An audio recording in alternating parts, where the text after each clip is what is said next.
తెలుసుకోబట్టే ఇంకా ఎన్నో దేశాలు ఎంతో పురోగమిస్తున్నాయి. అంటే అక్కడ దానికన్నా సాధించాలన్న తపన ఎక్కువ.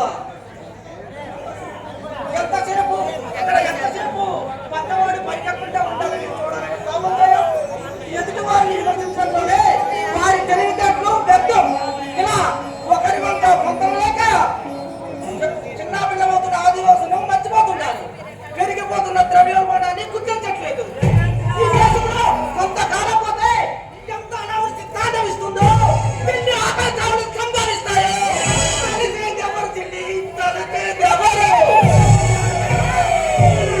అదే సరే అన్నయ్య, అక్కడ డబ్బులు పోగు చేస్తున్నామో తెలిసింది. ఎందుకు?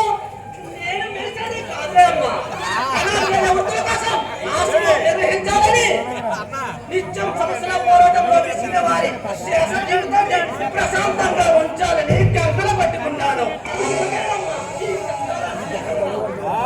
ప్రభుత్వం ఉంది కదా, నీకెందుకు ఇంత సమస్య? అది అయ్యింది. ఎన్నో విజ్ఞప్తులు పంపినా ఫలితం శూన్యం.